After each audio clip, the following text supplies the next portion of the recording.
Darkness was kinder than daylight. In the black between waking and sleep, Ned Stark could pretend the world was still as it had been. The wind in the pines of Winterfell, the thud of wooden swords in the yard, Jon and Robb circling one another with flushed faces and clumsy feet. In the dark, Robert Baratheon was still alive, belly shaking as he laughed, crown crooked on his head. In the dark, Lyanna's bed was not soaked with blood. It was light that betrayed him in the end.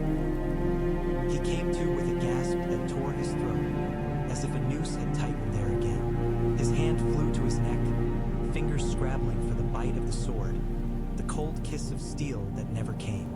Instead, his palm met rough linen, a bandage stiff with dried poultice and sweat. Pain flared up his shoulder, blossoming hot and sharp, and his world narrowed to a canvas roof above him, stained and patched, moving faintly with the wind. For a moment Ned lay still, chest heaving, letting the pain anchor him. His heart hammered as if it might batter its way free of his ribs. The air tasted of smoke and boiled leather, of horses and the tang of some bitter herb draught. This was not the Black Cells, not the September, not King's Landing, not the grave. He swallowed. His tongue was swollen and sour. When he tried to speak, only a rasp came out. "Easy, my lord." The voice was northern. That alone was enough to make his eyes close for a heartbeat in disbelief. Northern and young, with the flat, broad vowels of men raised under gray skies. A large shape moved into his blurred vision, resolving into a face he knew. Beej Mormont's middle boy, Dacey's brother, Jory's cousin. Alice? No, that was the other one. Drennan? Names slipped through him like snow melt through fingers. "Don't try to rise," the young man said. "Maester says you're to lie still. Your leg took a hurt, and your shoulder." "My where?" Ned forced the words out. His lips felt wrong, as if they belonged to another man. The youth hesitated.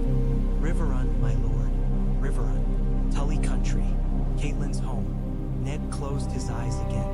That name was a knife of its own, cutting through the fog in his skull, through the tangled impressions of stone walls slick with damp, of mocking laughter from a boy king's mouth, of the weight of a sword on a block. He remembered the square before the great September of Baelor, the crowd a sea of faces, the sky so bright it made his eyes water, Sansa pale as milk, her hair the color of Catelyn's in the sun.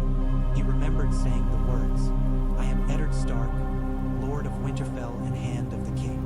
I come before you to confess my treason." He remembered Joffrey's smile. "Ser Island, bring me his head." The world had lurched then, gone white at the edges.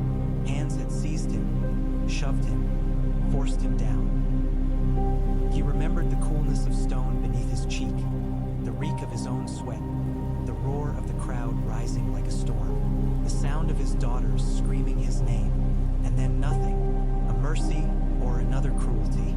"How?" Ned asked, voice little more than breath. The young man shifted his weight, as if the question itself were weighty. "My lord, the maester said you weren't to be troubled." "How?" Ned repeated, more iron in the word this time. His shoulder throbbed as he tried to push himself up on his good elbow. The motion sent the world tilting. A hand went to his chest, firm but careful, pressing him back. "Lie still," another voice ordered. This one was woman's, low and brisk, as unyielding as the wall. "He's stubborn as a bloody bull, that's clear enough. Out, Torrhen. I'll not say it twice." The young man, Torrhen then, muttered assent and withdrew. Ned heard the rustle of canvas, the flap of the tent, the muffled sounds of a camp beyond. Horses nickering, men's voices, the clang of steel on steel in the distance, as if someone practiced with swords. Somewhere a wolf howled. The hair rose along his forearms. "Let me see you," the woman said. He turned his head. Catelyn stood beside the pallet, and for one mad moment he thought he was still dreaming. She had not looked like this when she came to him in King's Landing, back when the world still seemed capable of being righted by the truth. Now there were new lines at the corners of her mouth, and the auburn hair he had once wound through his fingers as if it were flame was threaded with gray at the temples. Her eyes were worse than any of it. They were too wide, too bright. wept herself dry long ago, and any tears now would be carved in blood instead. Cat, he said, and the name broke. He had thought never to speak it again. She exhaled as if a band had been loosed from her chest. You remember me, then? Her hand came to his brow, cool and careful. Good. The maester said you might wake confused. Confused? Ned tried to smile, but his face did not remember how. I have been dead and found myself in Tully Land, with you scowling at me. If this is not some cruel jest of the gods, then I am beyond confusion. Her mouth twitched. Pain or the ghost of a laugh, he could not tell. Dead men don't feel pain the way you are feeling it, do you? He became aware of his body again, as if she had reminded it of its obligations. His right shoulder burned. His left leg throbbed steadily, a drumbeat of hurt from hip to knee. Each breath tugged at his ribs. No, he admitted. I suppose not. Then you are alive, Eddard Stark, however little sense that makes of late. Her hand lingered on his brow for a heartbeat longer, then withdrew. He missed its touch at once, like a man misses a cloak after stepping from fire into wind. How? He asked again. The boy ordered my death. I heard. I was there, Caitlin said. Her gaze flicked to his throat, to the bandages there. We all heard him. Every crow in every rookery from here to the Trident has heard of it by now, I've no doubt. Ser Island, bring me his head. She spoke the Boy King's words with a scorn that could have skinned steel. Joffrey Baratheon, first of his name, they call him. He has a lion's mouth, and inside it nothing but teeth. Then, Ned remembered the sword lifting, the crowd's breath drawing in as one, the cold certainty settling over him like snow. He was not afraid for himself then. That had come and gone long ago, years ago, in a tower in Dorne. But for Sansa and Arya, for Robb and Bran and Little Rickon, for Jon on the Wall, for the Pack. Cersei screamed, Caitlin said. She did not expect it. That much was plain to see, even from where I stood. The promise had been for the Wall.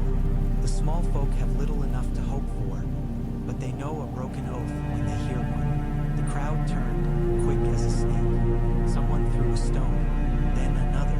They began to howl. Mercy, they'd cried before.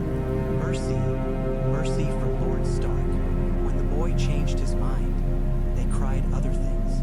Ned had heard them, or thought he had, before sound and sense both fled. Chaos, Caitlin said simply. The gold cloaks formed a ring around the dais, but they were more afraid of the mob than of any one man's order. One of the Kingsguard tried to seize Ser Island's arm. Another shoved him away. Littlefinger vanished like the weasel he is. Varys smiled and flapped his hands and whispered in ears. Someone knocked Sansa down. Ned's hand clenched in the blanket. Sansa, she lives, Caitlin said quickly. Hurt in pride more than flesh, though that is a wound our girl will feel keenly enough. And Arya, Ned's voice roughened on the name. Arya had been there. He remembered her face in the crowd, the tangle of her dark hair, the stubborn set of her jaw, the way she had vanished. Caitlyn's mouth thinned. Arya is missing, she said. The words were a physical blow. Ned's vision swam. He might have blacked out again had Caitlyn's hand not come down hard on his shoulder, the pain jerking him back. Missing is not dead, she went on, harsh and swift, as if she could outrun his panic. Yoren of the Night's Watch told us later he saw her. He says he pulled her from the square when the crowd surged, that he cut her hair and dressed her as a boy and meant to take her north with his recruits. He swears he did not leave her, that she was with them when they rode out. Caitlyn's jaw clenched. They were waylaid. We found what was left 3 days' ride north of the city. Dead boys, burned wagons. No Arya, no Yoren. Ned did not realize he was trying to rise until Caitlyn's full weight bore him back. Fire raced down his leg, leaving him gasping. Where is she? He snarled, surprising himself. Came out more wolf than man. Who? We don't know, Caitlin said, tired steel in every syllable. We follow every rumor. A skinny boy at a crossroads inn. A girl with a sword in the riverlands.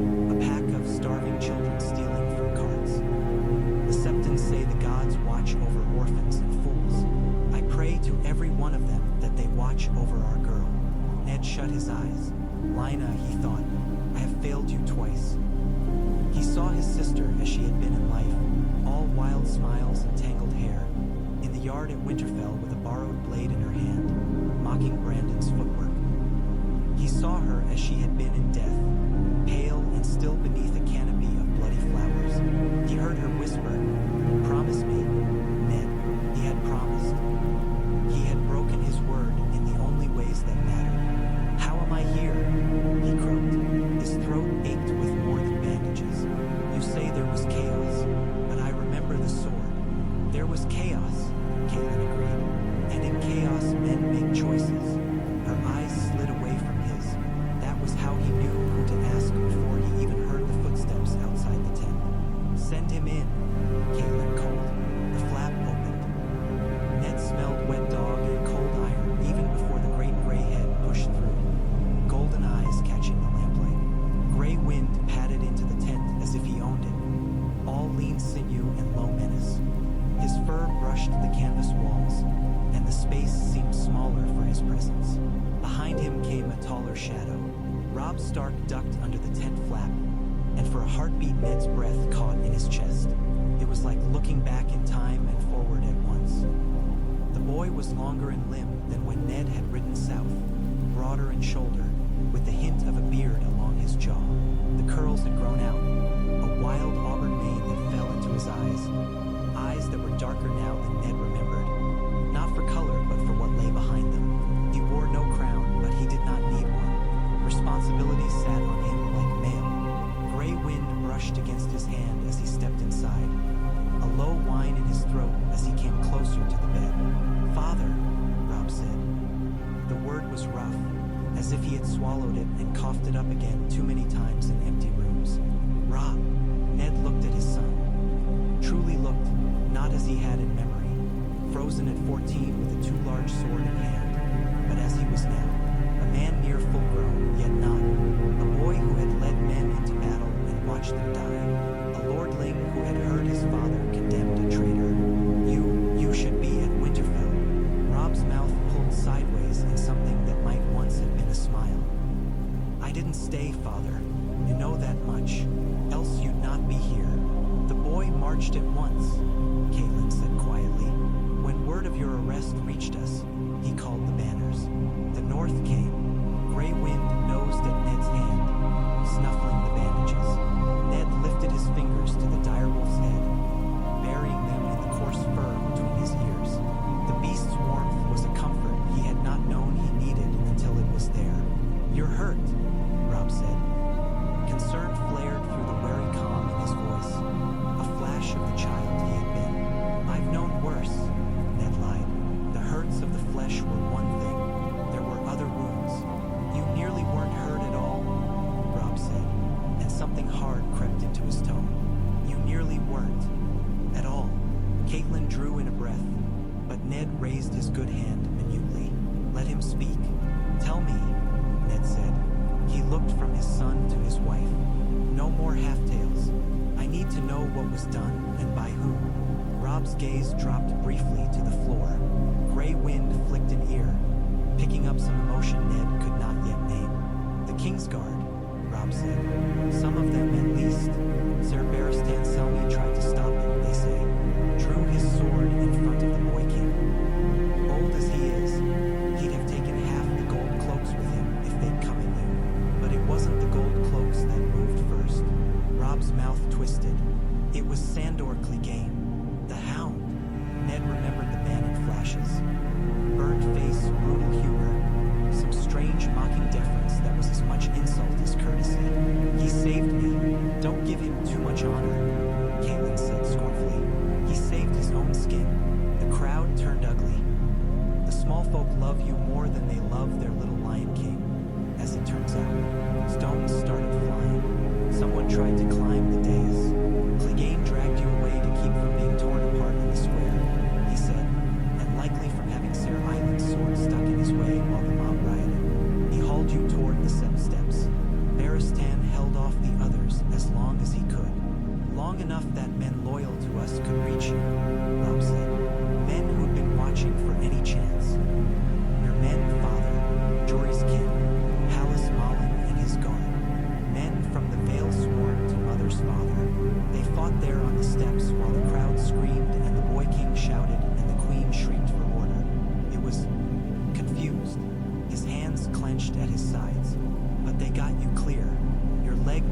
in the fall.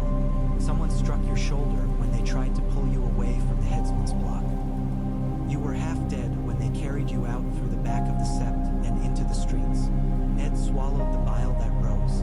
And then the rats did what rats do when the ship takes tilt, Caitlin said. Varys and Littlefinger smuggled you out of the city. They will say they did it for their own reasons, no doubt they did. Varys claims to have a soft spot for order. Gods help him. Littlefinger says nothing that is not a lie, but he smiles while he says it. Her mouth thinned. We had word from friends in the city, whispers that you lived. Whispers that you had been sent north in chains with a small escort, bound for the wall. Rob's jaw worked. I rode to meet you. You intercepted them? Ned asked. In his mind's eye he saw it. A ragged column of men in Lannister red and gold. Their prisoners slumped in chains, their standards snapping in the wind. A wolf banner appearing on the horizon like a storm. Rob nodded. Near the inn at the crossroads, Hallis Mullins Raven had told us the road they would take. They were too few. Pride colored his words, quickly tamped. They thought to slip you north quiet as a thief. We showed them what the North thinks of thieves. And Yoren, Ned asked, the Black Brother? Caitlin shook her head.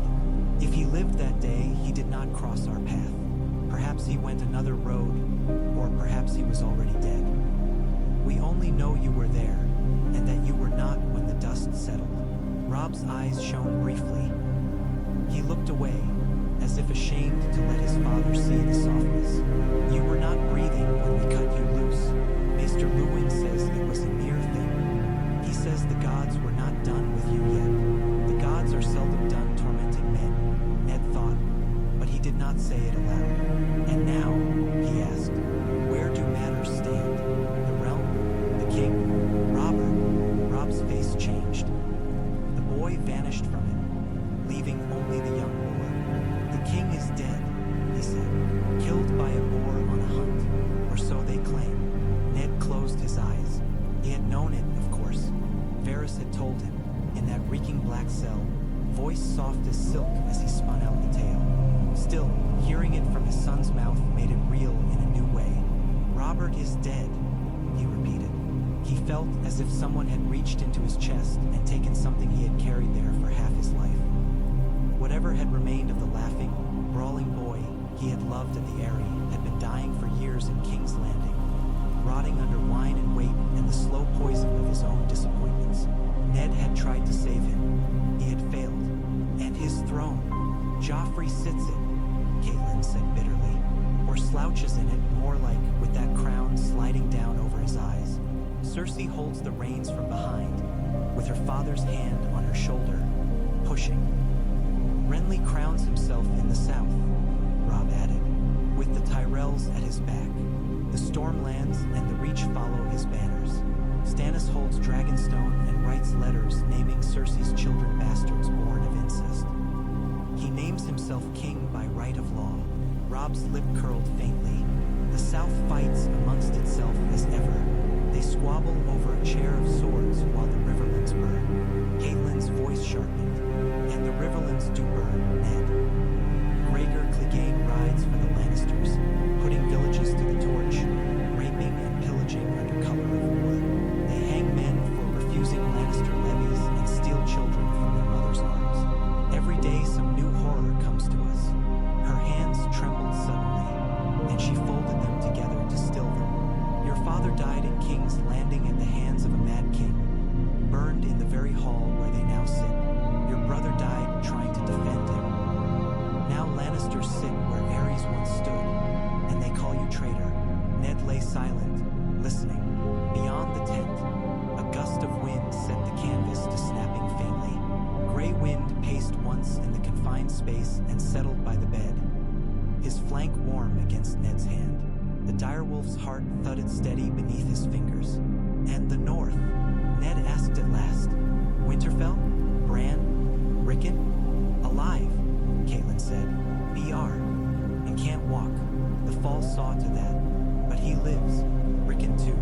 Maester Luwin watches over them. The castle's garrison holds solid for us. There are whispers that Greyjoy eyes the western coast,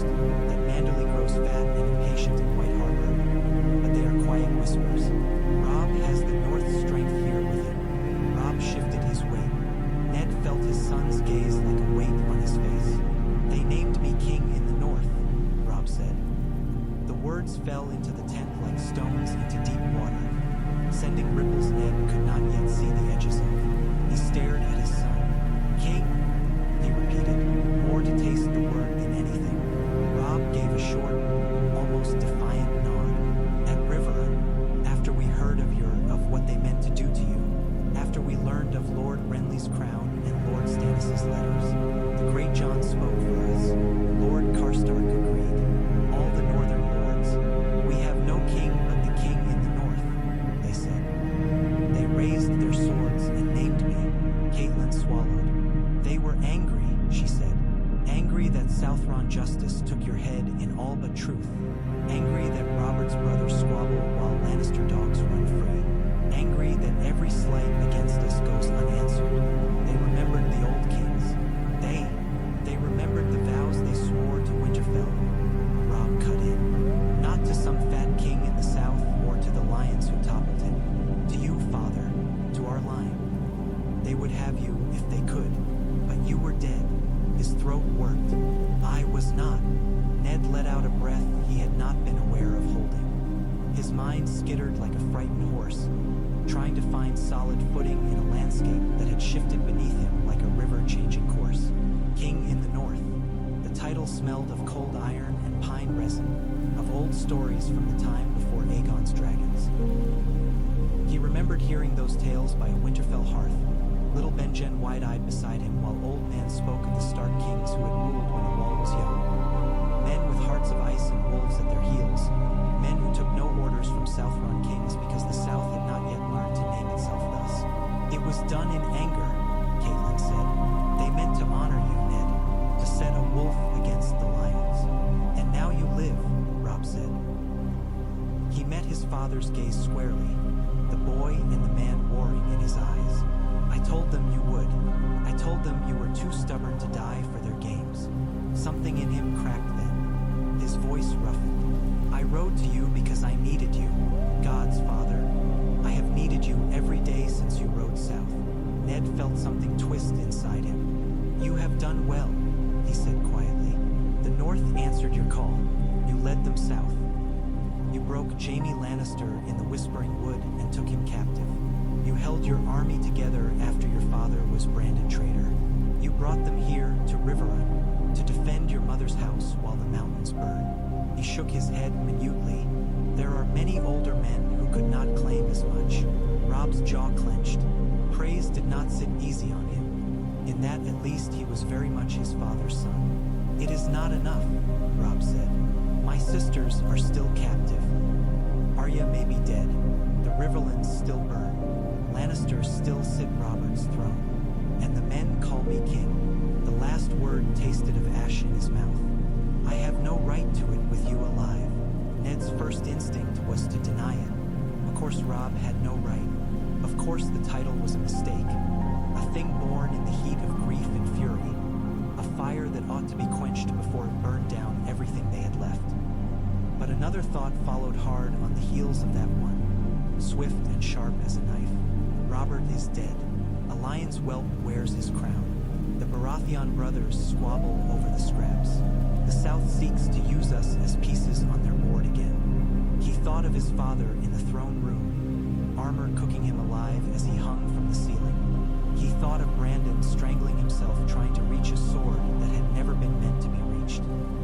He thought of Lyanna calling his name through a fever dream. He thought of standing before Robert, begging him for leave to go home, to take Sansa and Arya away from this viper's nest, and hearing instead of leave a king's command to stay.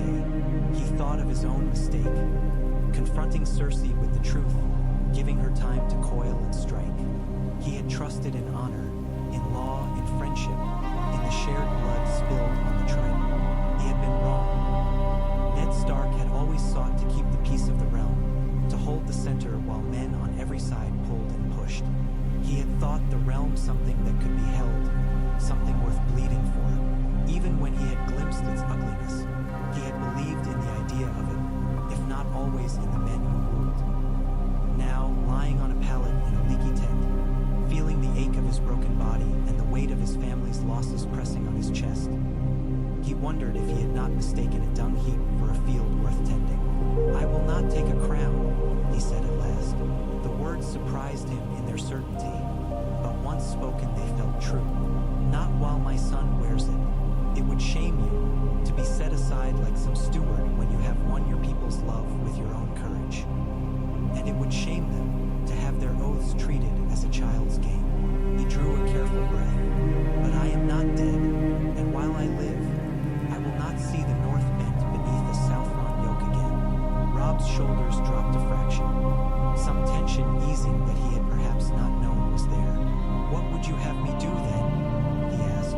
"If you won't take the crown, will you bend the knee for me, or for some king in the south?" The question hung sharp as a drawn blade between them. Ned looked at his son, at his wife, at the dire wolf whose head rested on his thigh now, eyes half-lidded in something that might have been contentment or might have been watchfulness. Not yet, he thought. The time to answer truly had not yet come. He needed to know more, to feel ground under his feet instead of canvas. "I will advise you," he said, "and I will help you win this war. After..." He shook his head again, careful of the bandages. "After, we will speak of crowns and knees." Rob's mouth tightened, but he nodded. "Very well. We have a war council this evening," Caitlin said. "The Blackfish, Lord Tully, Lord Karstark, the Great John, Lord Bolton. They will want to see you." Ned's first impulse was to refuse. His leg throbbed. His shoulder felt as if someone had buried an axe in it. His thoughts shivered around the edges like a pond beginning to freeze. The idea of sitting upright, of facing a semicircle of faces blazing with expectation and anger, felt like a labor fit for Hercules. Then he thought of his father on fire, and his brother strangling, and the boy king's smile. Thought of Arya lost on bloody roads, of Sansa kneeling before a monster with his head still on her wedding gown in the South's imagination. Thought of Bran crawling because the world had knocked him from a tower, and Rickon too young to understand any of it save that his pack was scattered. "Help me sit up," he said. Caitlin frowned. "Ned, the Maester. The Maester is not the Lord of Winterfell," Ned said more sharply than he intended. He softened it with a look. "Nor is he a Stark with half his blood in chains and the other half in danger." He held out his hand. "Help me, Cat. I will not lie in this bed while decisions are made that will shape the fate of my children." Robb moved at once. Grey Wind raised his head, ears pricking at the change in his master's energy. Between them, Caitlin and Robb eased Ned upright, biting back his grunts as they jostled his injuries. The room swam again, but he clenched his teeth and rode the wave. Sweat prickled his brow despite the chill. By the time they had him seated, propped against a mound of furs and rolled blankets, his breath came fast. Grey Wind leaned into his good side, solid as a tree. "I won't stand," Ned conceded after a moment. "You can bring your lords to me. It will do them no harm to bow their heads a little lower to enter a sick man's tent." Caitlin's eyes softened, a flicker of something like approval ghosting there. "Stubborn," she muttered. "Always stubborn." "It's kept him alive this long," Robb said quietly. "And it may yet get us all killed," Ned thought, but he held his tongue. When they had gone, leaving him with only the wolf and his own thoughts, Ned let his head fall back, staring at the patchwork of stains on the canvas roof. Each blotches suggested shapes if he squinted. A wolf's head, a crow, a crown, a woman's face. "What would you have me do, Lya?" he murmured, so low not even Grey Wind's keen ears might catch it. "Promise me, Ned." He had promised mercy to a child who had never known it. He had promised safety to a line that might have ended in that hot, bloody room. He had promised to protect the realm from the truth of who that child was, and in doing so had perhaps doomed the realm to everything that followed. How many lives had that one promise cost? How many would it yet? Grey Wind made a soft sound, something between a growl and a sigh, and laid his head more firmly across Ned's thigh. The weight was a tether. "I won't fail them again," Ned told the wolf quietly. "Not my children. Not this time." The wolf did not answer, Ned had not expected it to. The gods replied in other ways. By the time the first of the lords ducked into his tent, the day had sunk low enough that the light through the canvas walls glowed the color of old parchment. Men came cloaked and mail-clad, their faces weathered by river winds and war. Hoster Tully did not come. His sickness held him to his chambers in the castle, Caitlin had said. Instead it was Ser Brynden, the Blackfish, who entered first, his dark gray hair tied back from his face, his eyes sharp and assessing. He bowed his head minimally. Lord Stark, he said, it's good to see that the Lannisters have not yet learned how to kill good men properly. Ser Brynden, Ned said, I wish we met under happier circumstances. Men like us seldom do, the Blackfish replied. He settled himself on a camp stool Caitlin had brought in, moving with the economical grace of a man who'd spent his life in armor. The others followed. The great John Umber ducked into the tent with a scowl, his shaggy beard bristling, his booming laugh absent for once. Ricard Karstark was a long-faced shadow behind him, the grief of his son's death still carved into every line of him. Roose Bolton glided in as if he were stepping into a sept instead of a war tent, his pale eyes unreadable, his voice quiet as a snake in grass when he inclined his head. Lord Eddard, he said, we are grateful to see you among us after all. Grateful and surprised, muttered the great John. When a king's son orders your head off, you don't often get up from the block. Maybe we should give you the crown, Stark. Seems you can't be killed. Ned's mouth tugged faintly. I am no king, he said. The North has won already. I. The great John snorted, glancing at Robb where he stood near his father's pallet. Jaw said, the boy wolf has teeth. Drew Lannister blood at the Whispering Wood as well as any king I ever saw. But a king needs eyes as well as teeth. Needs a head that knows when to bite and when to hold fast. That's you, Stark. Always was. I will advise him, Ned said. If he'll hear me. Robb stiffened. I will, he said. You know that. We'll see, murmured Bolton. Youth hears what it wants, often as not. The tent filled with bodies and breath. Maps were spread across a low table. Parchment crowded with inked rivers and roads. Pins marking movements of armies like beetles pinned into a scholar's board. The red of Lannister, the stag of the Baratheon brothers, the rose of Highgarden, and the kraken of Greyjoy, the flayed man of Dreadfort, the dire wolf of Stark, the leaping trout of Tully. So many sigils, each one a history of blood and oath and ambition. Once, Ned had looked on such gatherings as necessary evils. Men spoke of glory with mouths that had never tasted ashes. They pushed little pieces of carved wood around a map and forgot the flesh those pieces represented. He had sat at Robert's councils and watched the man he had loved once turn away from matters of grain and law to seize upon tournaments and hunts, leaving the work to lesser men. Now, as the voices rose and fell around him, Ned listened not as a man who wished to be elsewhere, but as one who had nowhere left to go. We have them on their back foot, the great John was saying, stabbing a thick finger at the map where Lannister lions crowded by little wooden wolves, Jaime in chains, Tywin in retreat toward Harrenhal, the Kingslayer's host broken and scattered. We should press our advantage, drive south, put the red keep to the torch and drag that whelp Joffrey out by his golden hair. Into whose hands? Roose Bolton asked mildly. Stannis's? Renly's? Or Lord Tywin's? If he burns King's Landing and takes the boy with it? If we break our foes only to deliver what remains into the hands of other foes, we have one little. The Lannisters are our enemy, Karstark growled. They slew my boys. They tried to kill Lord Stark, and killed him as good as any'd say. They set the Riverlands aflame. They hanged those who would not take up their banners. For that alone they must pay. I care not whose hands hold the Iron Throne when I see their heads roll. And the Riverlands are not theirs alone to burn, the Blackfish said. He traced a line along the map with one calloused finger. Stannis sends letters, Renly sends flowers, but neither sends men to put out our fires. The realm is a pie they all want their slice of. They don't look north of the neck unless they fancy we might rise up to spoil their eating. We have risen,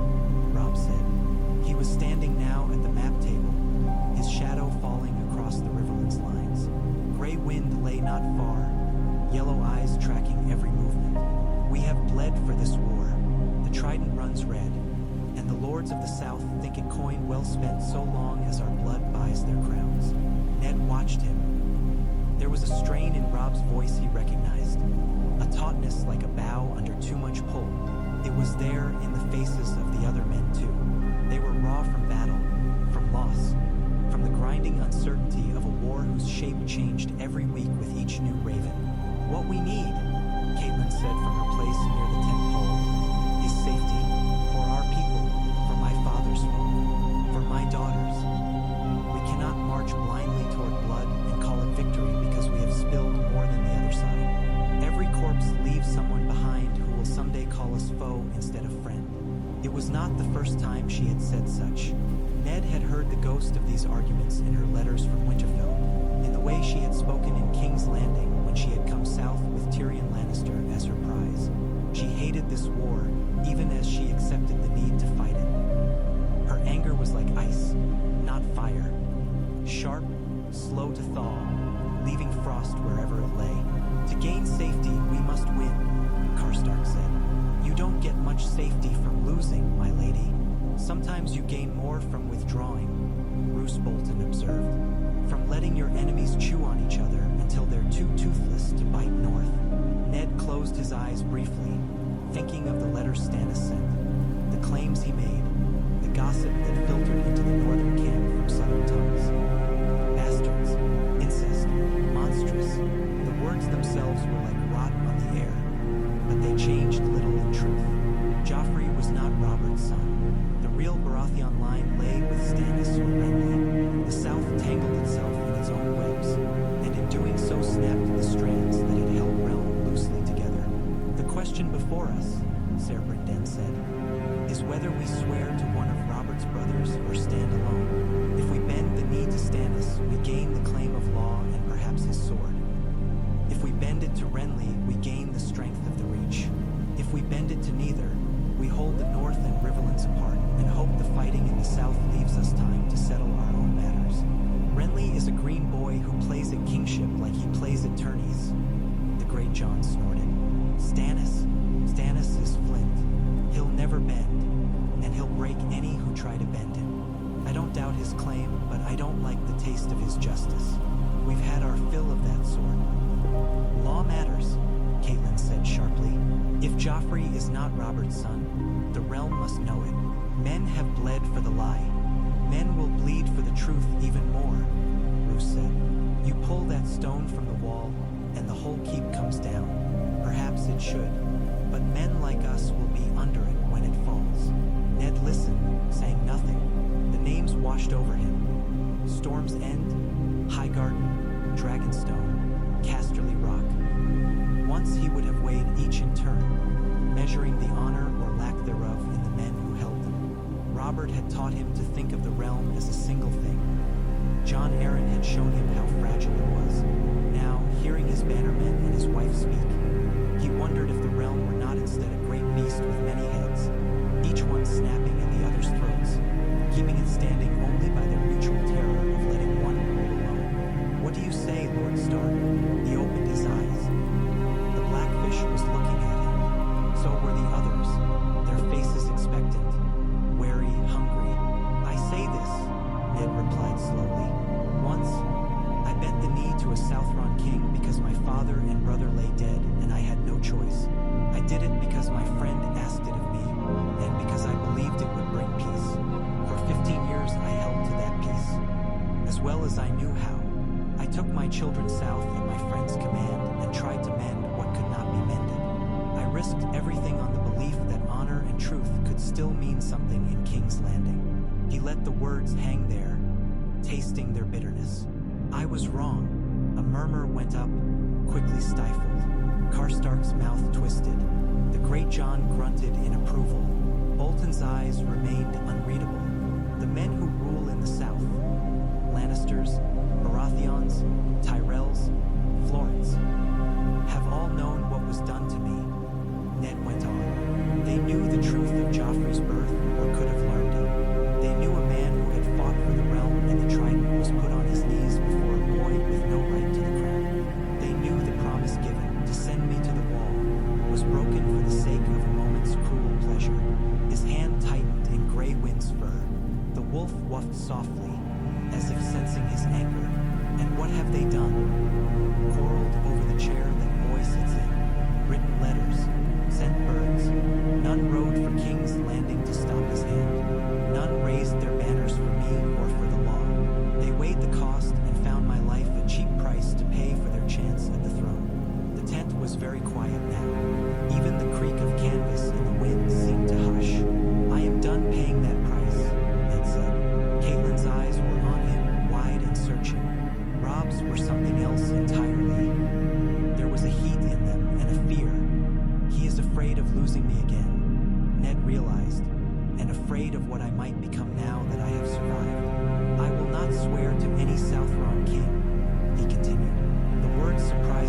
fathers and brothers and sons, and seen little enough in return but broken oaths and a colder peace.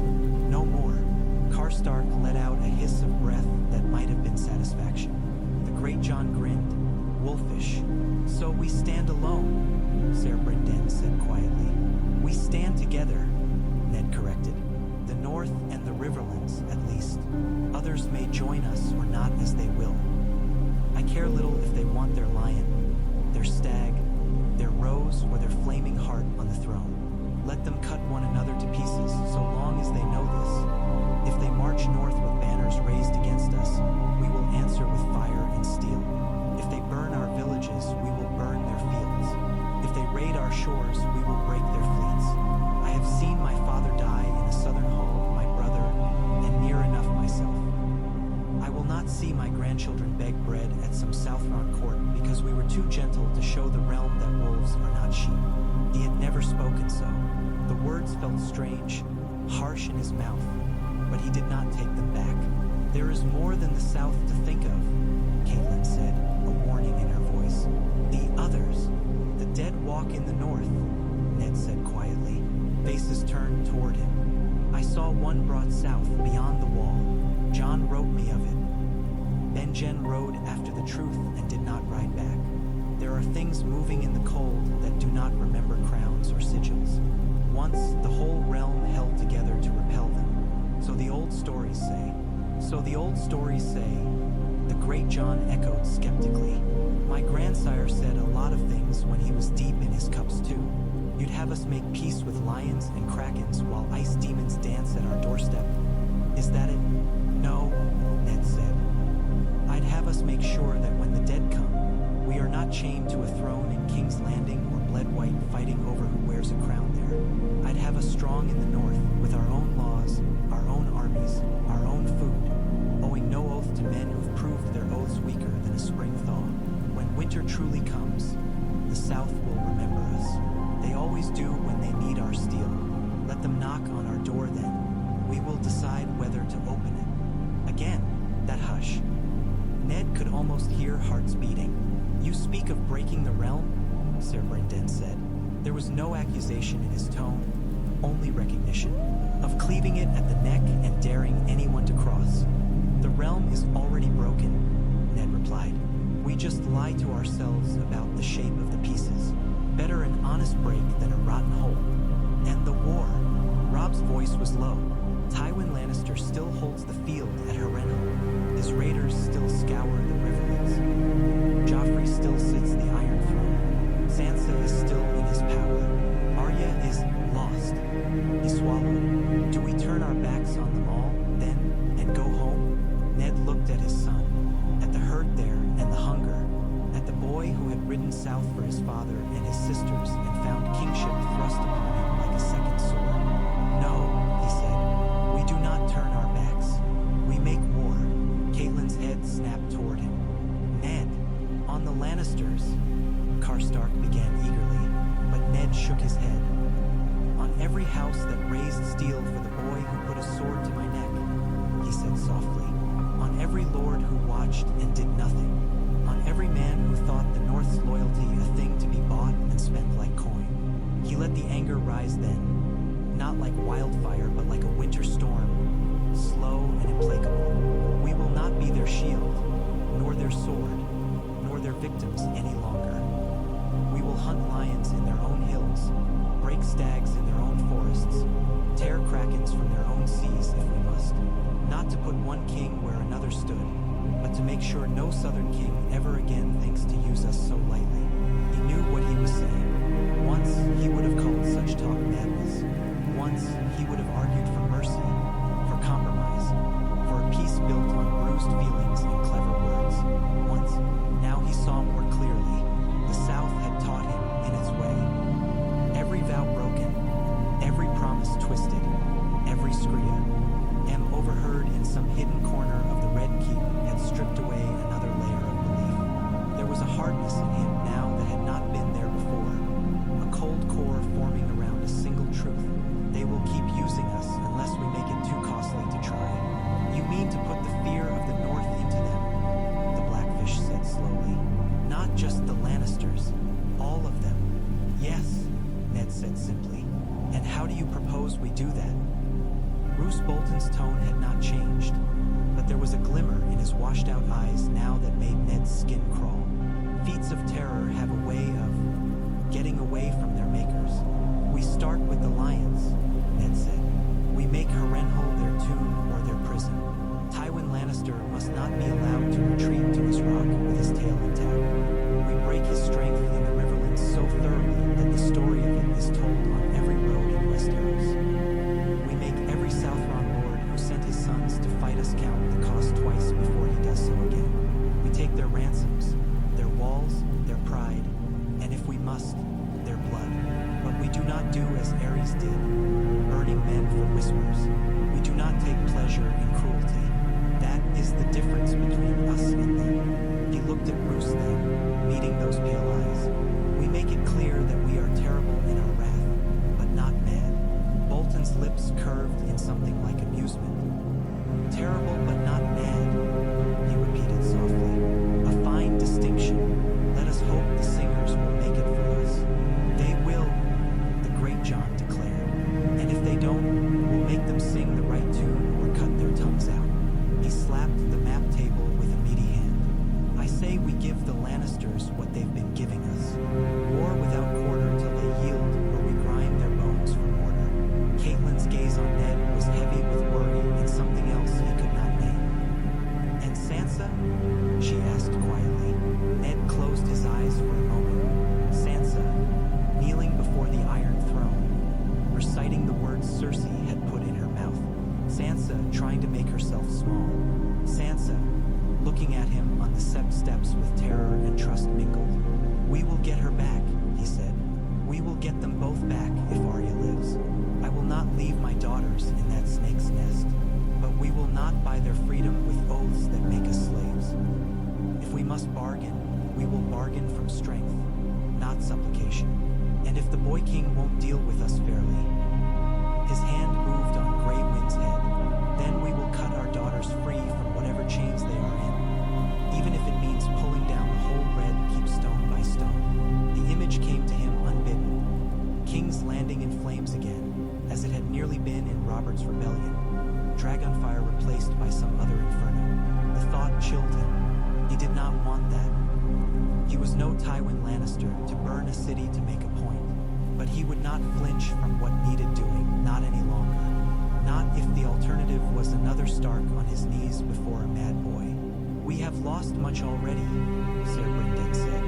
More than we can tally in one night. We'll lose more before this is done, whether we choose caution or fury. But we must choose something. He inclined his head to Ned. As for me, I think the realm could use a little more fear of wolves in it. The great Jon boomed. Let them learn to shiver when the wind blows from the north. Karstark nodded, eyes bright with something like gratitude and something like bloodlust. Roose Bolton's expression did not change, but Ned thought he saw calculation there, wheels turning behind the pale placidity. Robb said nothing for a long moment. He stood there, hands braced on the table, looking down at the map as if he could see all the lives written on it in blood. When he raised his head, Ned saw his own reflection in those gray blue eyes, not as he had been, but as he was now, harder, more tired, and more resolute. Very well, Robb said. We march on Harrenhal. We break Tywin's host if we can. We send word to the south that the north bends the knee to no king, and that those who have wronged us will pay their debts in full. His gaze flicked to Ned. But we do it with honor. We don't become what we hate. Ned inclined his head, a slow, painful motion. We'll walk a knife's edge, he said, but we've walked worse. The council broke hours later, the lords trickling out into the night in twos and threes, their voices low, their breath steaming in the chill. Plans had been sketched, orders drafted, riders named. It was only the beginning, Ned knew. Tomorrow there would be more talk, more ravens, more decisions. For tonight they had set their feet on a path. He did not know where it would end. There were too many turns he could not see, too many hands moving in shadows. Varys and Littlefinger still played their games in King's Landing. still sharpened their claims. Across the narrow sea, dragon whispers stirred in the dark. Beyond the wall, the dead walked. The world was moving towards some great reckoning, and he was only one man in it. But he was no longer a man who believed he could save the realm by himself, or that he ought to. He was a Stark of Winterfell, and his duty now lay first to his blood, his land, his people. When the tent was quiet again, Catelyn came to his side. Robb had gone to sea to some matter with the sentries. Grey Wind had followed him, unwilling to leave his master for long. The emptiness where the wolf had lain made Ned feel colder. "You frightened me," Catelyn said without preamble. Ned managed a faint huff. "I seem to be doing that more than I'd like of late." "You spoke of war as if it were something you could shape with your hands and set aside when you were done," she said. "You spoke of breaking the realm like a man speaks of splitting a log. That is not the man I married." "No," Ned agreed quietly. "It is not." She looked at him for a long moment. "Do you hate them so much?" she asked. "The South, the men there." He thought of it, of Robert's laughter and Cersei's cold smile, of Varys' soft hands and Littlefinger's sharp tongue, of Renly's easy charm and Stannis' grim mouth, of Hoster Tully weeping in his sick room, of the small folk in the streets of King's Landing, throwing stones at a king for the sake of a man who had never known their names. "I don't hate small folk," he said. "They have no say in what their lords do. They suffer as much under lions as wolves, maybe more. I don't hate Hoster or men like him, old and sick and bound by old ways. But I will not trust kings or lords south of the neck with my children's lives again. I will not ask permission from men who watched while I knelt to be allowed to stand." "That's not an answer," she said. "No," he allowed. "Perhaps I do hate then. I did not know I had it in me, but I have seen too much to feel otherwise." She sat on the edge of his pallet, careful of his leg. Her hand found his, fingers cold. "When you rode south," she said softly, "I was angry with you for leaving. I was afraid for you. I thought of every promise you made me and our children and saw you riding away from them." She swallowed. "When the ravens came, naming you traitor, I refused to believe it. When word came that they meant to take your head, I thought I'd lost you before I had a chance to forgive you." Ned's throat tightened. "Cat, you're alive." She gripped his hand more tightly. "I thank every god I know for that. But I see something changed in you, Ned. Something hardening. I don't know if I should be grateful for it or fear it. Both, perhaps," he said tiredly. "I am grateful that it keeps me from walking the same path again, afraid of how far it might take me." She leaned down, pressing her brow to his. It hurt his shoulder to lift his arm, but he did it anyway, sliding his fingers into her hair. "Promise me one thing," she whispered. He almost laughed, strangled as it was. "I have made too many promises in my life. One more," she insisted. "Promise me you will remember who you are. The man who would not let a deserting boy die alone. The man who sat up all night with Bran when he'd fallen. The man who took his sister's son into his house knowing it would break my heart but did it anyway because it was right. Don't lose that man entirely in this war, Ned. We can't afford it." He closed his eyes. Lynna's voice rose again from the past, twining with Catelyn's. "Promise me, Ned." "I promise," he said hoarsely. "I will do what I can to keep him." "Good," Cat murmured, "because I married that man, not some cold northern god of war." He made a sound that might have been a laugh if it were not so weary. She kissed his brow, then withdrew. "Rest," she commanded. "Tomorrow comes too quickly." When she was gone, the tent felt larger and emptier all at once. The camp beyond had settled. Only the occasional shout and the distant bark of dogs pierced the quiet. Somewhere, a horned owl called, lonely and low. Ned stared at the canvas above until his eyes blurred. He saw again the sept, the block, the boy king's smile. He saw his own hands, empty of sword or justice, reaching for a mercy that had not come.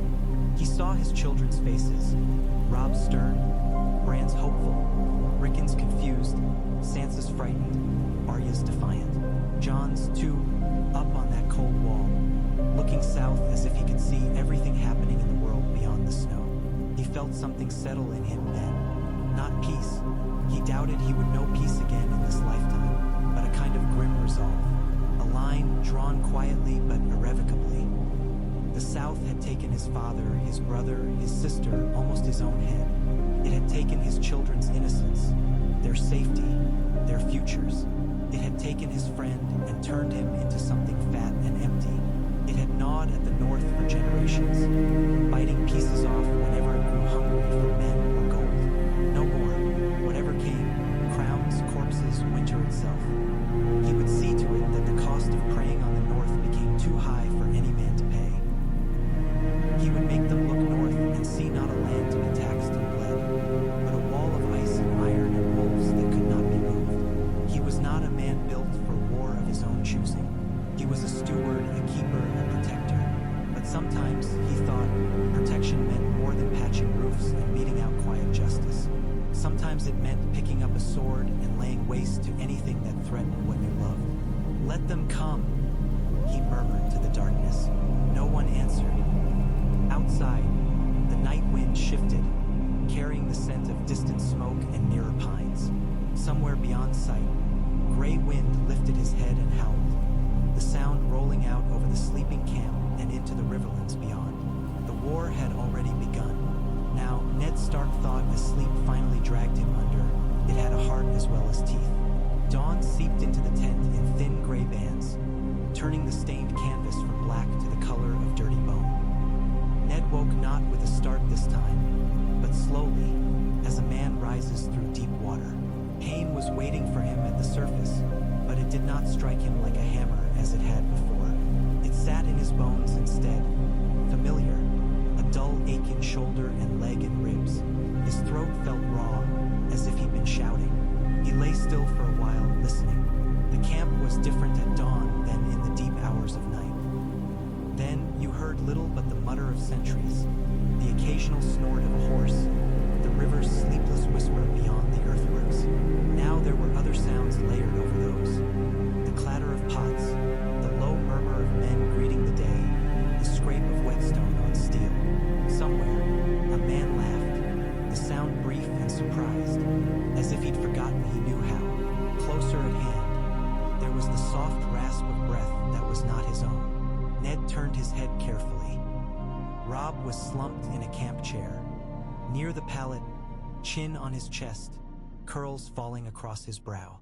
Someone had thrown a cloak over him in the night, but it had slipped half off. Gray wind lay at his feet, curled in a great gray coil, tail twitching now and again as the wolf dreamed. They must have fallen asleep together. The sight pricked something behind Ned's sternum. His son looked younger in sleep, the stern lines smoothed from his face. Not a king, nor a general, nor a symbol, just a boy who had sat up in a smoky tent because his father had nearly died and might yet. Ned shifted, testing the limits of his injuries. His leg complained at once, a sharp warning that sent heat up his thigh.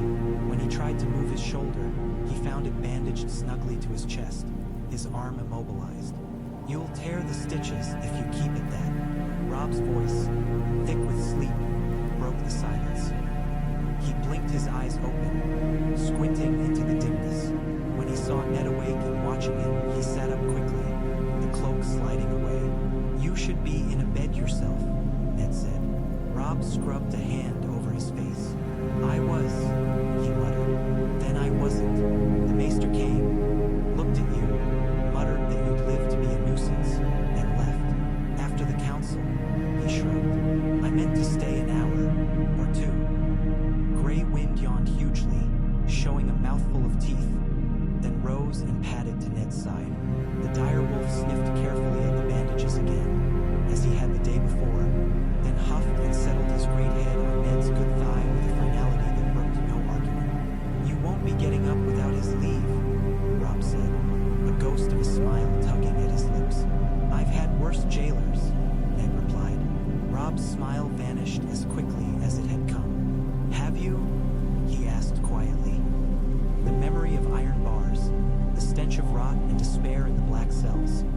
Sir Jamie's mocking face in the Red Keeps yard flashed through Ned's mind. He pushed it away. There are prisons worse than ones made of stone, he said. I've known a few. Rob was silent a moment. I meant what I said yesterday, he murmured, about needing you. There are days when I feel as though I'm made of nothing but decisions, and everyone with too much weight. Men look at me and see a king. Half of them forget I was ever a boy. The other half never let me forget it. Being a lord is much the same, Ned said. Except when you wake in the morning, there isn't a crown on your table to remind you that men will write songs about the mistakes you make. He shifted, trying to ease a knot in his back, and grimaced when his ribs protested.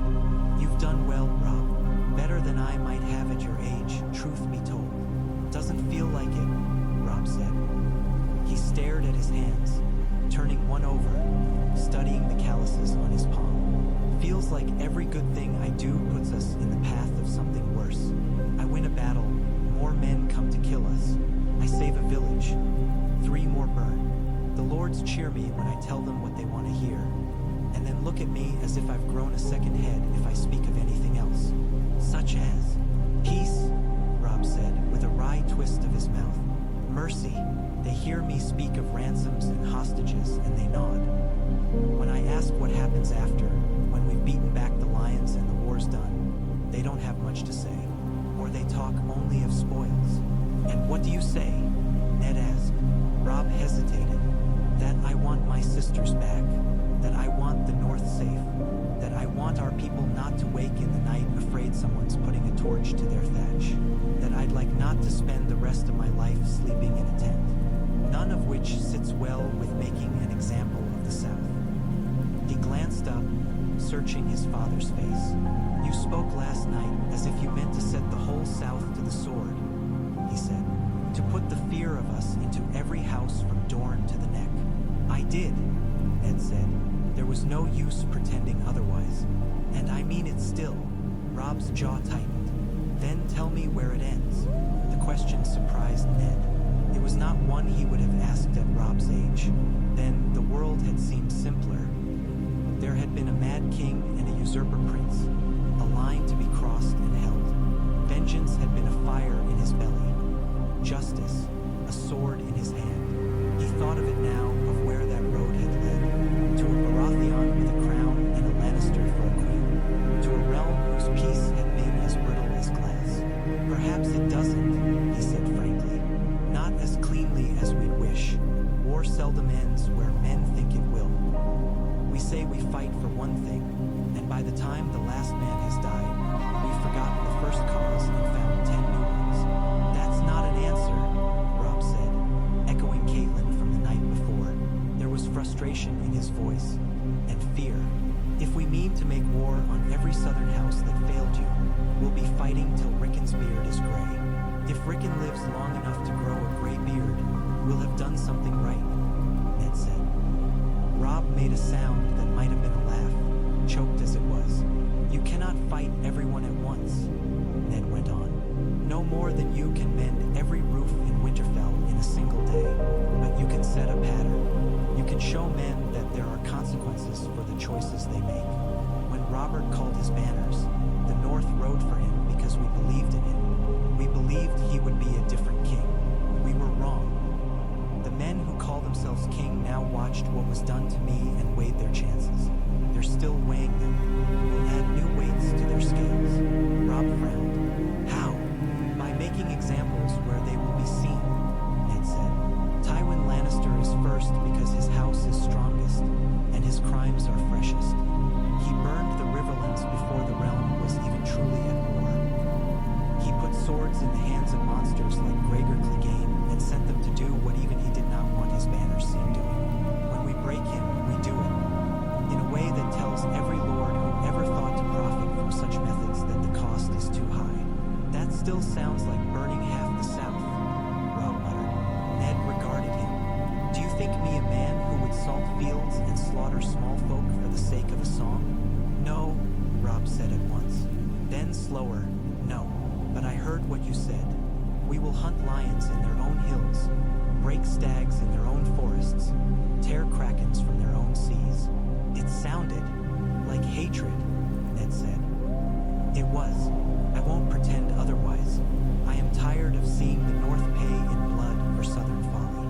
So am I, Rob admitted. But Father, I don't want to be a butcher. I don't want the songs that are sung of me to be the sort they sing of Maegor the Cruel. They won't be, Ned said. How can you know?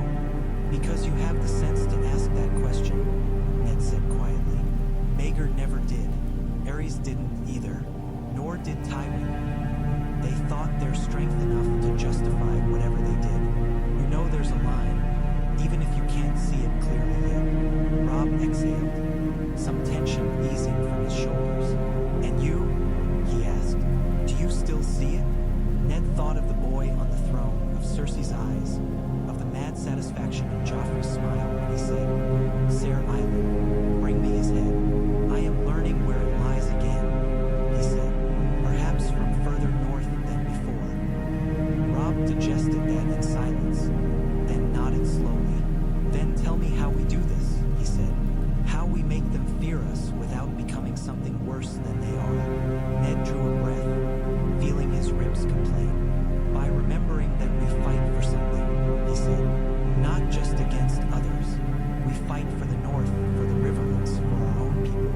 For a world where our children, not just yours and mine, but those who till the land and fish the seas, can live without being dragged south to die for someone else's crown. That means we strike hard where we must, but we do not raise our hand where we need not.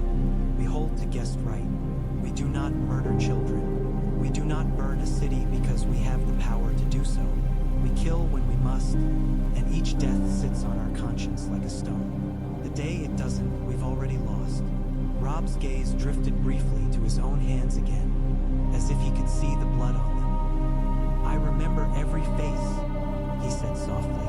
At least the ones I see when they fall. You will not remember them all, Ned said. If this war goes on as long as it may, you'll lose count. That's another reason to end it on our terms, not theirs. Rob looked up. There was a steadiness in his eyes now, and something like acceptance of the path before them, if not contentment with it. Very well, he said.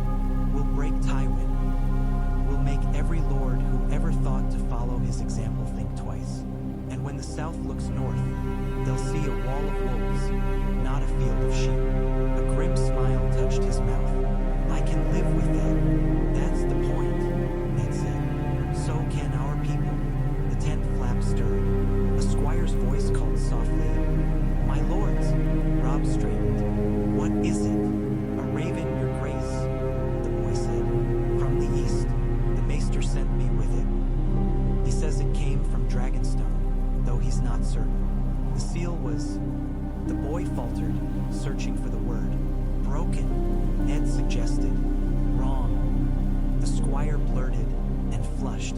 It was a stag afire, my lord, but not the one we've seen from King's Landing. Rope's Iceman, Ned. Stannis, he said. Ned nodded. Bring it, he told the boy. The squire slipped inside, eyes catching on Ned and widening a fraction before he bowed awkwardly and held out a roll of parchment bound with plain black thread. A broken bit of wax clung to it, bearing the impression of a crowned stag engulfed in stylized flames. Rob took it, turning it in his fingers. He wasted no time sending his flames north, he muttered, then broke the thread and unrolled the letter. His eyes moved quickly over the page, lips tightening. He handed it to Ned without a word. The script was neat and hard, with little enough flourish. It smelled faintly of smoke, as if it had been written by a man used to standing too near a brazier. To Lord Eddard Stark, once hand of the king, you will have heard by now of my brother's death. You will have seen or felt what was done in King's Landing at the command of the bastard whelp who sits falsely in my brother's seat. I will not flatter you by reminding you of the law. You know it as well as I. The line of succession is clear. Joffrey Baratheon and his siblings are no true issue of Robert Baratheon, but abominations born of incest. I have set forth the proof in letters sent to every lord of worth in the realm. By rights of birth and law, the crown of the Seven Kingdoms falls to me. I claim it now, not for love of the thing, but because someone must. A divided realm invites ruin. The Targaryen madness showed us that. My brother's indolence compounded it. let it end us. You are wronged more than most by what has been done. Your father died in the same hall where my brother turned his eyes away from the truth. Your own blood nearly stained the steps of the great September. You have every cause to mistrust kings and those who serve them. Yet the law remains. If the realm is to survive winter, it must be under a single hand, not torn to pieces by warring claimants. I offer you this. Bend the knee, and I will name you Warden of the North as my brother did, with such authority as the title ought to have. The North shall rule itself in its own matters. Its men shall not be taken lightly for southern wars. I will see that those who wronged you answer for it under royal justice. The Lannisters have much to answer for. Refuse, and you make yourself as much a rebel as the boy in King's Landing or the flower usurper in Highgarden. Winter will not spare you because you claim old grudges as cause for breaking the realm. You swore once to uphold the law when you took my brother's hand. Are you prepared now to tear that law apart because it does not suit you? Stannis of House Baratheon, by rights, King of the Undulls and the Rhoynar and the First Men, Lord of the Seven Kingdoms, Protector of the realm. Ned let the letter rest on his knees. The words seemed to weigh more than the parchment should have allowed. Well, Robb asked, what do you make of it? That Stannis writes much as he speaks, Ned said. Little honey, much iron. He's not wrong about the law, nor about the danger of a realm divided. He is wrong if he thinks he can command the North like another piece on his board, Robb said hotly. He calls us rebels for not bending the knee to him after what was done to you, after his own brother spent more time hunting than ruling. He calls Renly a usurper while writing to us like a king, and never once wondering why no one came to his brother's aid when it might have mattered. He wonders, Ned said, tracing the sharp strokes of Stannis' signature. He just does not admit it on paper, Robb snorted. Then he can wonder why the North does not come to him now. Ned folded the letter carefully, thinking Stannis was not a man he liked, but he respected him. There had been no lies in the missive, only bluntness, and that itself was a rarity in the South. If the realm had to have a king, there were far worse choices than Stannis Baratheon. The thought sat uneasily beside his own decision of the night before. He offers much, Ned said. On the surface, recognition, a freer hand in the North, justice for the Lannisters' crimes. He offers a leash with more slack, Robb said. It's still a leash. Yes, Ned agreed. Robb frowned. If you think we ought to accept, I don't, Ned said. Robb's eyes widened a fraction, then narrowed. You said the realm needs a reckoning, his son reminded him. A single hand, you said once, when you spoke of Robert and Aerys in Winterfell. It does, Ned said, but not at the cost of our children being dragged south every generation to fight for some war dreamt up in the Red Keep. Not when that single hand favors the South above all. Not anymore. Then we send him refusal, Robb said. Plain enough. Plain enough, Ned repeated. He thought a moment more, but not without answer. Robb raised a brow. What answer do you give a man like Stannis? The truth, Ned said. As far as we dare. He values law so highly, very well. We show him the law as it stands. We tell him we will not break faith with the men who have already sworn to us as king in the North. We tell him the North will not bleed any further for a crown that sits forever in the South. We tell him if he wants our swords when the dead come walking in numbers, he would do better to make a friend of us than a rebel. Then we let him choose what to do with that. And if he chooses to call us traitors and march north when he can, Robb asked. Ned's fingers tightened slightly on the folded parchment. Then he'll find the neck narrower than his pride, and the North colder than his justice, he said. Robb huffed a humorless breath. You sound like the great Jon. I pray I never sound quite that loud, Ned said dryly. Robb's lips twitched. Write him, Ned said, nodding toward the letter. In your name. I'll make suggestions if you like, but the words should be yours. He needs to understand that it's not just an old lord's wounded pride that keeps the North from bending. It's something older and broader than any one man. Rob glanced down at Stannis' letter again, then folded it along its creases. I'll send him a reply by nightfall, he said. Let him feel the cold wind from the north for once. When Rob had gone, and the squire had returned to help Ned with the simple humiliations of washing and relieving himself, Catelyn entered with a bowl of thin porridge and a cup of something that smelled sharply of willow and tansy. You'll drink this, she said when he wrinkled his nose. I thought you wanted me awake, he rasped. I want you healing, she corrected, spooning porridge to his lips as if he were a boy again. The maester says sleep is good for that, at least as much as any talk of war. Has the maester never been to war? Ned asked between bites. He was at the Trident, she said, bandaging men who thought they could ride with half their ribs torn out. They died faster than the ones who stayed in bed. She tipped the cup. Drink. He drank. The pain-killing draft was bitter enough to make his eyes water. Catelyn's mouth quirked. You always were a coward about the maester's medicines, she said. Give me a clean wound and a hot needle any day, Ned muttered, trying to chase the taste from his tongue with porridge. She watched him swallow a few more spoonfuls, then sat back, the faintest of smiles fading. Word will spread, she said quietly. About the letter, about your answer. It should, Ned said. Let the South know where we stand. That's not all they'll know, she said. They'll know you live. Until now, it's been rumor and whisper and campfire tale. Tyrion Lannister's spies carry one story, the Tyrell riders another. Cersei won't have been certain. Joffrey either. Tywin will have known you escaped Harrenhal's road, but not where you ended. Stannis' birds reach us with a letter and find you here. He'll not keep that to himself. Not if he thinks it serves him. He may believe he can shame us into bending, Ned said. He misjudges the North if so, but let him try. He misjudges you, Catelyn said. They all did in King's Landing. They thought you'd bend for them because you didn't howl and swagger like Robert. They thought your honor a thing they could use, not a blade you might turn on them. Her eyes searched his face again, that same worried, measuring look from the night before. What do you see? Ned asked softly. A man who nearly lost his head, she said, and perhaps left some part of it behind on the block. He reached for her hand, ignoring the pull in his shoulder. You'd rather I had died there, soft and honorable? I'd rather you'd never gone south at all, she snapped, then caught herself. Her fingers tightened around his.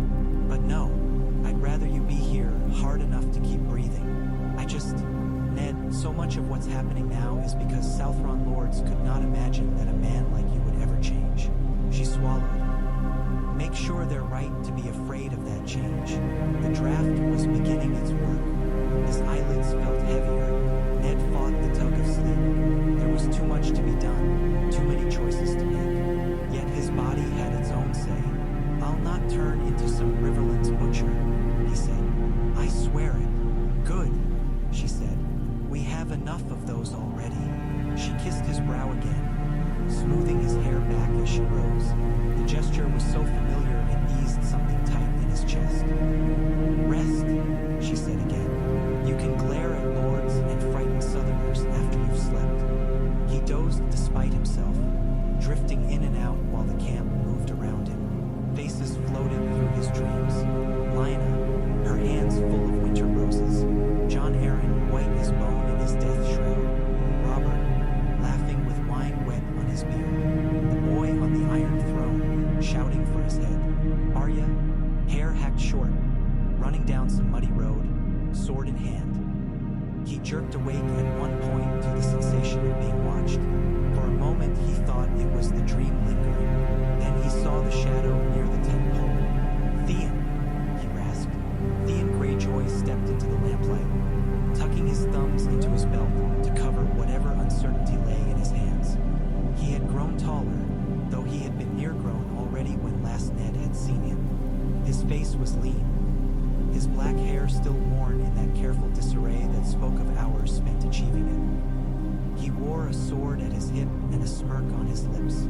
"Lord Stark," he said, inclining his head with only the barest hint of mockery. "You're looking better than last I heard." "Last you heard, I was one head shorter," Ned said. "I imagine I do improve on that." Theon huffed a laugh. Well, hard man to kill, it seems." Robb was beside himself when we heard in Winterfell. You wouldn't know it to look at him now, of course. He's got his king face on these days, hard as old leather. He tilted his head, studying Ned. "You don't look much softer. War has a way of drying men out," Ned said. "You've seen enough of it now to know that." Theon's smirk flickered. "I've seen a bit, he said. "Killed a Lannister or 3, anyway. Not always the ones doing the burning, sadly." "You fight well?" Ned asked. Theon's chest puffed slightly. "Well enough," he said. "Ask Robb. I've been at his side in most of the thick bits. Not like some of these river knights, all flowered cloaks and fancy talk." Ned let the slight pass. "You saved his life?" he asked. Theon blinked. "What?" "In the fighting," Ned said. "The Whispering Wood, the crossing of the Green Fork. Men talk of such things, of how they pulled a friend from under a horse or turned a blade meant for his back. What stories do men tell of you?" Theon shifted. "I've done my part," he said, the defensiveness there for a heartbeat before he remembered his swagger. "Robb's not had to pull me from under a horse, if that's what you mean. I keep my seat. Ask the great Jon." "I will," Ned said mildly. They regarded each other in silence. There was history between them, unwritten and heavy. The boy Theon had been, the boy taken from his island as hostage and ward, had worn his resentment like a cloak beneath a carefully practiced charm. Ned had seen it, the little flashes of sharpness when Robb boasted too loudly or Catelyn's patience frayed. He had wondered then what sort of man that boy would grow into. Now he thought he could see the outline. "You've done well by Robb," Ned said at last. "Whatever else is true, I'll not deny you that. You've been a brother to him." Theon's throat worked.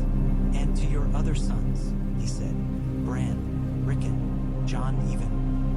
I taught him a thing or two about a bow, when he wasn't brooding over his bastard name." "Jon taught you a thing or two as well," Ned said. Theon shrugged, but there was no real offense in it. "Mayhap. I won't forget that when this war is over," Ned said. "Whatever peace we make will have to reckon with what you've been to my house." Theon's eyes sharpened at that. "Peace with who?" he asked. "You mean the lions? Or the krakens?" Ned held his gaze. "Both, perhaps." At the mention of his father's sigil, Theon's mouth tightened. He looked away briefly. "Balon Greyjoy doesn't make peace," he said. "Not the sort you mean. He lost enough of his house last time he bent the knee. He'll not want to hear the words again." "I know what Balon lost," Ned said quietly. "I remember his boys on my men's spears. I remember carrying you from Pike myself to take you north." The memory rose, unbidden. Smoke and salt on the air, the sounds of dying men on the wind, a child's glare like a knife. Theon flinched just barely. "You'd have done it again," he said. "Killed me with them. If my father had given you reason."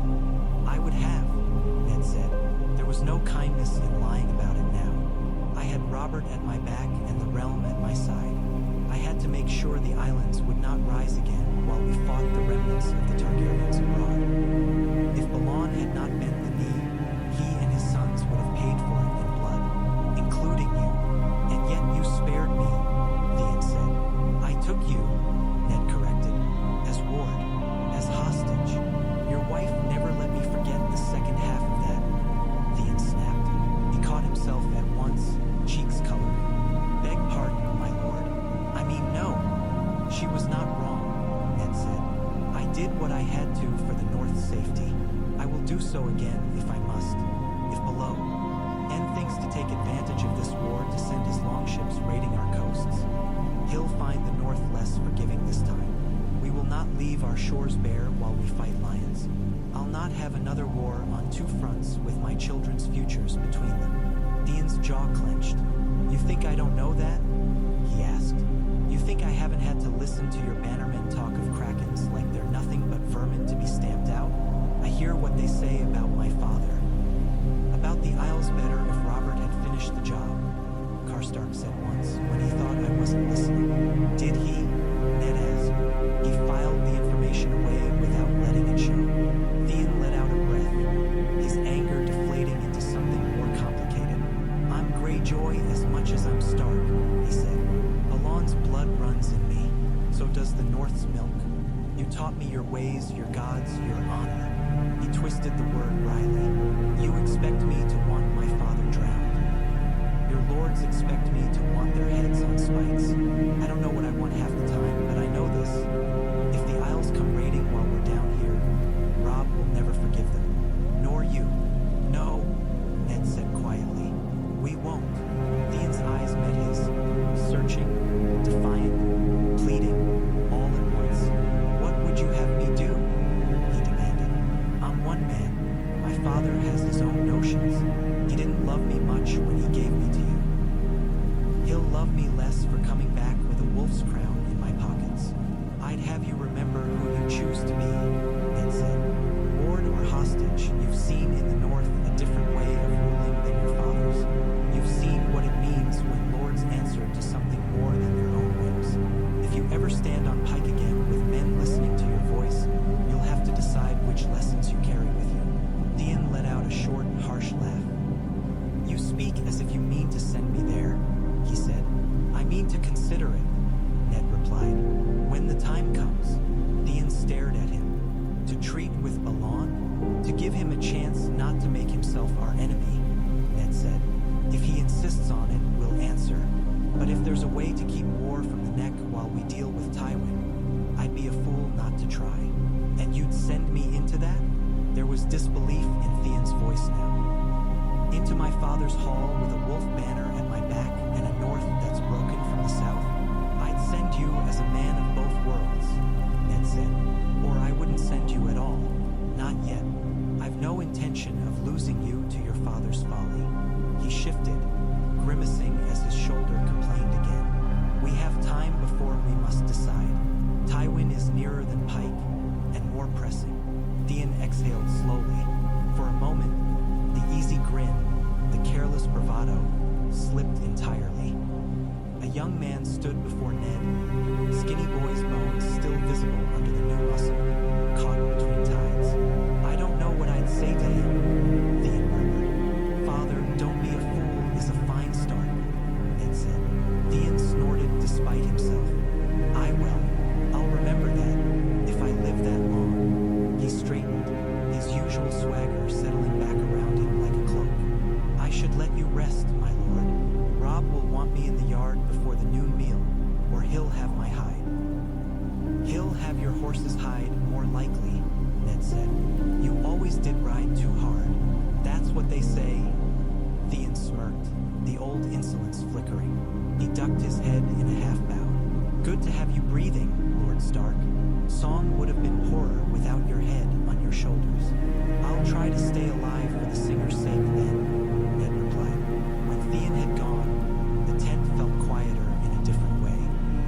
Ned stared at the lamp's slow sway, thinking of krakens in dark waters, of wolves on a foreign shore, of the way Theon's eyes had looked when he spoke of being both Greyjoy and Stark. The war he meant to wage would not just be battle lines on parchment. It would run through men's hearts, through their loyalties, through old hurts and new oaths. Every choice he made would tug on some thread he could not fully see. Later that day, when the worst of the draft's fog had cleared, Ned had Robb bring him writing things. The young king set a small field desk across Ned's lap, steadying it while his father took up the quill in his good hand. Catelyn hovered, watching, though she said nothing. Ned wrote 3 letters before the sun slid entirely down the sky. The first was to Stannis Baratheon. The words came slowly, each one weighed, measured against the man who would receive them. To Stannis of House Baratheon, I have your letter. I know the law. I know the truth of Joffrey's birth and the falsehood of his claim. I knew these things in King's Landing before you sent your birds, and I acted accordingly. That is why a sword was raised to take my head. It is also why I am no longer there to bend my knee. You speak of duty. Mine was to the realm when I took your brother's hand. I did my best by that duty, though the task was often thankless and the crown ill-suited to the man wearing it. I rode south once to help him straighten what was crooked. I do not regret trying. I regret that the realm refused to be straightened. You say the realm must have one hand, or it will tear itself apart. You are not wrong. It is tearing already. Your claim by law is stronger than your brother Renly's. Your letters may convince many that Joffrey has no right to the Iron Throne. They do not convince me that the North must bleed any further for a seat that has done us more harm than good, no matter who warms it. When my father burned in Aerys' hall, the North rode for Robert Baratheon. When my brother strangled himself trying to free him, the North rode again. When you and your brother raised your banners, we rode with you. We did not do so for love of dragons or stags. We did it because we believed that there could be a king who kept his oaths, who treated all corners of the realm as part of a whole instead of a field to be harvested when he needed grain and men. We were wrong. My father died in the capital, my brother with him. I nearly followed. The kings and lords in the south stood by and watched, weighing their chances. Now the north has a king of its own, named by the voices and swords of its lords. I will not ask them to unmake that choice at another Southern's command, no matter how just his claim by writ. Nor will I ask my sons to ride south every generation to fight for a crown that sits forever far from their snows. If winter comes as the old tales say, if the dead walk in numbers as they have begun to already, the realm will need all its strength. The North will be strong. We will stand as we always have stood. If you are the king you claim to be, you will see the sense in having a friend beyond the neck instead of an unwilling vassal. If you are not, no words I write will sway you. We will not bend the knee. We will also not ride against you unless you force us. If you march north with banners raised against the north or the riverlands, we will meet you with steel. I do not wish that. I have buried enough men for Southron quarrels. I hope you feel the same. Eddard of House Stark, Lord of Winterfell, and of no king. He sanded the page and set it aside to dry. Catelyn said nothing, but he could feel her gaze on him like another weight. The second letter was shorter, but its lines were etched deeper in his heart as he wrote them. To Jon, if this reaches you, it will mean that ravens can still find the wall, and that I have not yet failed you entirely. You will have heard rumor of what was meant to be done to me in King's Landing. You may have heard it said that your father is a traitor and dead besides. Half of that is true. I was meant to die for telling the truth. I did not, through a tangle of luck, courage, and other men's choices. I remember little of it clearly. I remember enough to know this. I will not make the same mistakes that brought me there again. Robb has been named king in the north. He has fought well. You would be proud of him. I am. The lords of the north answered his call. They named him king in Riverrun's hall, crowns of bronze and iron in their voices, if not on his brow. I woke to find myself the father of a king, and the subject of a boy who once chased cats through Winterfell's halls. We have chosen not to bend the knee to any Southron claim. It may be that you hear us named rebels again. So be it. I am tired of southern mouths using the word as if it were a sin only when northerners commit it. If the realm must be broken to keep our children safe, then let it break honestly. I have not forgotten what walks beyond your wall. The dead that came to Castle Black, vengeance ride. There is a war coming that none of these men in silk and gold understand. When it reaches them, they will look north for help as they always have, expecting us to come like dutiful hounds. I mean to make sure that when they do, we are in a position to decide our own terms. I write this not to ask your leave, but because you deserve to know the shape of the world you stand guard over. They will not tell you the truth at Castle Black. They will say the old words about the realm and the Seven Kingdoms as if those boundaries still hold.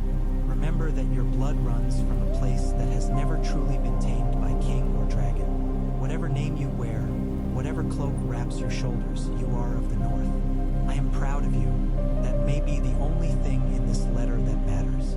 Your father, his hand shook slightly by the end of that one. He stared at the cloak browsing for a long moment, then scratched out father and replaced it with Ned. He sat with the quill hovering, then, after a heartbeat, added beneath, "You know what I cannot write here. Forgive me for the years of silence. When this war is done, if we both live, there are truths I mean to speak to you myself." He sanded the letter and sealed it with gray wax bearing the direwolf's head. Caitlin's eyes were very bright, but she did not speak. The third letter he wrote was the most difficult of all, though it was not long. To Sansa, "If this letter finds you, know first that you are not alone. I live. They tried to take my head in King's Landing. They nearly succeeded. There was chaos. Men made choices I did not expect, some in our favor, some against. I owe my life to courage that was not mine, and to a little luck. It is not a comfortable debt. Robb rides as king in the north now. Your uncles and their banners stand beside him. Your mother is well. Bran and Rickon are safe in Winterfell. Arya, we do not know where Arya is. Yoren of the Night's Watch says he had her. Others say she was seen on the King's Road. I tell you this not to frighten you, but because you have never thanked me for lies. Pray for your sister. If there are gods listening to prayers in that city, they will hear a true one. I do not know what they tell you of me in the court. I imagine there are many stories. Remember this. I did not confess to treason because I had committed it, but because I thought by doing so I might spare you and your sister. I believed the boy would keep his promise. That was my mistake, not yours. You are my daughter. Nothing they say, nothing they dress you in, nothing they bid you speak changes that. You have your mother's courage, though you may not feel it now. The South will try to make you soft and pliant and afraid. Remember Winterfell. Remember the words we taught you. Winter is coming. It always has and always will. You must be as strong as the walls that raised you. We are coming for you. I do not know how or when. I will not promise what I cannot yet shape. But know that we have not forgotten you. I will tear that city stone from stone if I must to see you safe. Do not let them turn your heart to theirs. Keep some small corner of it for the north. For us, your father, Ned, he did. Not write to Arya. Not yet. Every word on the page felt like something that might be found by the wrong eyes. His heart burned with the desire to scratch her name, to tell her he trusted her stubbornness to keep her alive, to remind her to keep her eyes open and her blade sharp, but to send a bird into that chaos. Seeking a girl no one could say for certain where she was, felt like tossing his fear into the sky for crows to carry where they would. One day, he murmured, running a finger over Sansa's name instead. You'll write to her, Caitlin said, when we have some idea where our little girl has run off to. She's not little anymore, Ned said. None of them are. They sent the letters before nightfall. A raven flapped away from the maester's wrist, black wings beating toward the wall. Another rose with a harsh croak, circling once before bearing Stannis' answer back into the sullen southern skies. A third was bound for King's Landing, with instructions to deliver to a quiet hand within Varys' little bird's web, if such a thing could be trusted. Ned watched them go from the tent's entrance, leaning on a crutch while Torrin Mormont and another guard hovered. The river's glint was a dull strip beyond the earthworks, catching ghost light from a sky already bruising with evening. Will they reach them? Torrin asked. Some will, Ned said. Some won't. Ravens die. Men intersect. Storms blow them off course. We do what we can. And the rest we leave to the gods? Torrin said, sounding unconvinced. We leave the rest to whatever wind cares to carry it, Ned replied. Gods have their own wars to fight. That night, when sleep finally came, it brought with it a different kind of darkness. Not the blank, merciful black of deep exhaustion, but something with edges. He stood again in the throne room of the Red Keep, but it was changed. The dragon skulls were back on the walls, their empty sockets watching. Aerys sat the throne, his hair tangled and greasy, his beard matted, but his face was Joffrey's, petulant and young, lips twisted in cruelty. Flames danced around his shoulders, and each lick of them bore a lion's face, red gold and snarling. Burn them, the boy king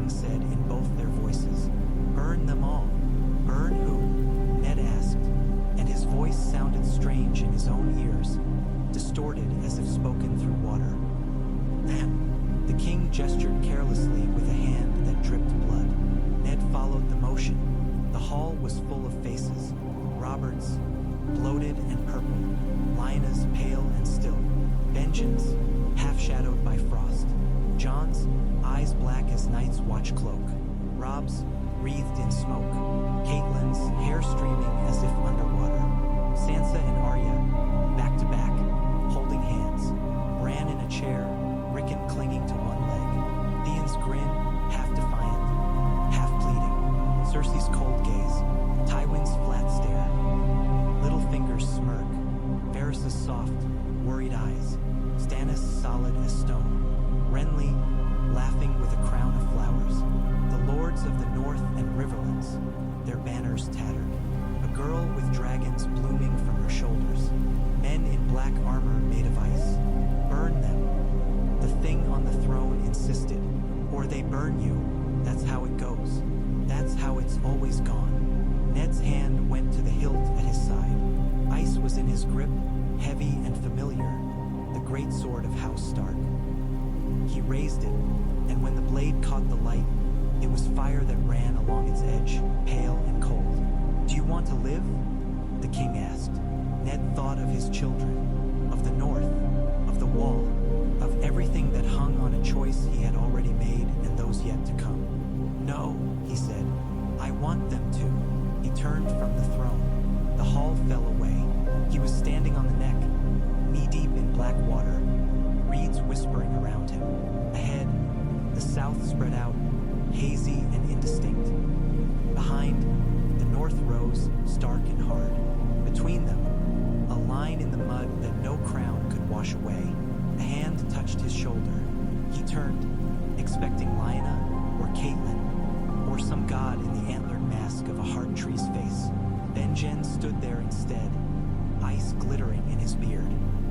His eyes were the same as they'd been the last time Ned had seen him, filled with a mix of mischief and something that had never quite left the wall behind. About bloody time you woke up, Benjen said. Ben, Ned whispered. His brother shrugged. You're not done, he said. Nor am I. He glanced past Ned, toward the south. But you've got work to do before you even think of coming north of my road. What work? Ned asked. Benjen smiled crookedly. You'll know it when you're standing in the ashes, he said.